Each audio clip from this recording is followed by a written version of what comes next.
The clock is ticking on deadline day, but it is Manchester United's deadline, not the transfer deadline. That's for Alejandro Garnacho and any club that wants to come in for him. We've got updates from the Chelsea side and the Napoli side. I was at training this morning before the club went out to Romania this evening. Garnacho looked full of beans, really happy. The squad fully, I'd say not on a high after weekend, but obviously it's a little bit more upbeat around Carrington this morning. With Luke Shaw back as well. Information on him and what happened at Carrington today, I'll fill you in later on. Updates on Tyrell Malacia as well. Marcus Rashford in on this show. Mathis Tell, again, a bigger update on that and where he is not going, contrary to reports that were out this morning, which is interesting and puts United in a better position for him and everything else that's going on, including your input, your comments and your thoughts on everything going on with Manchester United right now. Welcome to the show. This is Forever United TV, everybody. Unbiased and straight to the point. That's what it's all about.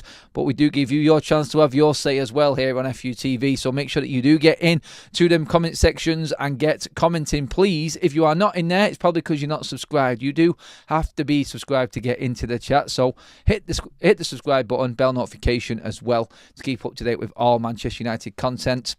And while you're at it, if you want and you like the content, give it a like and let's move on with the show and let's get into what is happening at Manchester United. I seen Garnacho this morning. He looked very, very happy. A lot of toing and throwing and banter flying around. Ruben Amorim was given the gauntlet for his birthday along with Darren Fletcher. I'm not sure what Fletcher, I didn't know Fletcher was a birthday. I'll miss it unless it was a certain amount of years at the club or something like that. But it usually happens when a player comes back from injury or it's someone's birthday or a special occasion or a milestone. And he was there getting the slaps off everybody, including Marcus Rashford. He was in and amongst the banter and everything there today.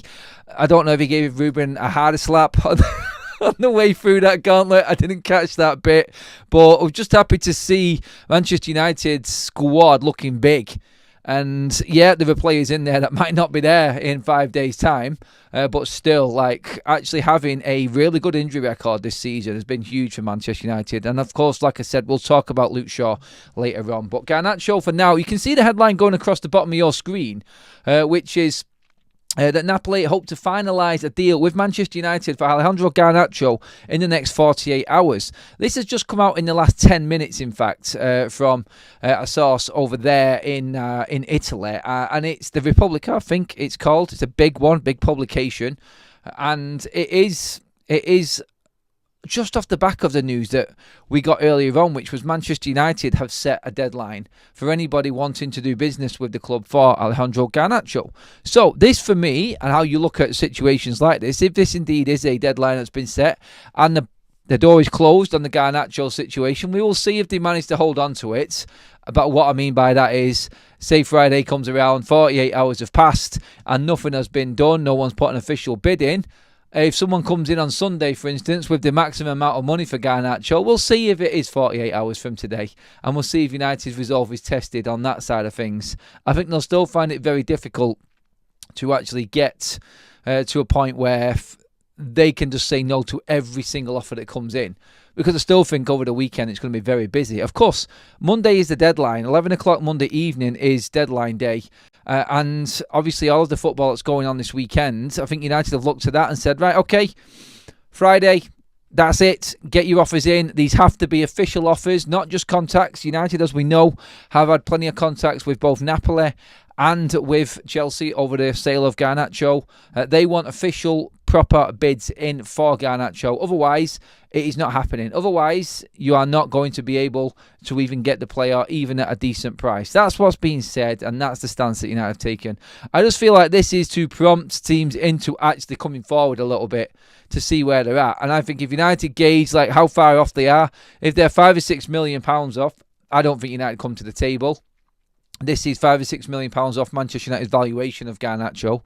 That's what I'm meaning by that. So if that offer comes in and it's way short and they don't feel like they're going to be able to negotiate a deal in the time left in this window, then it's going to be game over and that's it. Garnacho stays at Manchester United. Still no real official bids from Chelsea.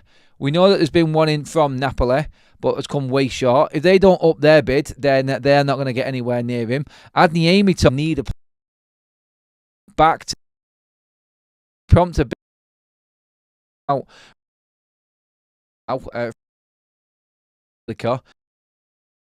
definitely intriguing right now because he's coming out. Chelsea and actually are happy to go right down. Doubt it. They interested in the match. They need. We know about PSG in all this place. I'm still being told by people in and around Manchester United that he prefers a move to London, to Chelsea. But look, money will talk and situations will be determined off what money comes into Manchester United in the next 2 days. And they're probably talking at the moment and are ready to move on certain deals if a real genuine bid comes in.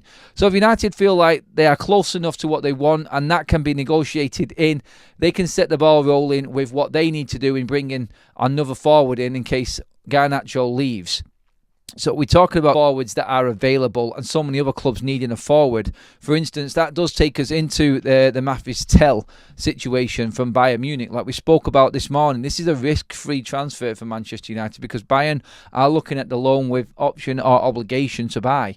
His price tag is not that high anyway. And of course, if Garnacho goes, United would have money to actually steal a march on other opposition clubs looking to get Tel into their clubs, because Arsenal and Chelsea, for anyone wanting Tel to come in and bid, basically Manchester United, Tottenham and Arsenal are interested in signing Mathis Tel.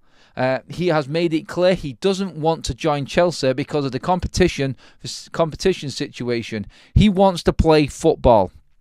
Honestly, right now, there are 2 clubs, maybe 3, in United, Arsenal and Chelsea, United, Arsenal and Spurs, that can offer game time. I think United more than any other.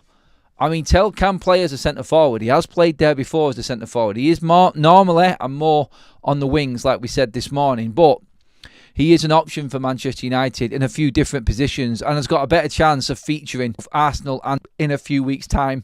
They're obviously going to have him as the number 1 forward. You've got Son, you've got Kulusevski, you've got Brennan Johnson. You've got plenty of forwards there that are probably going to be ahead of Tel. Manchester United, we've got Zirkzee,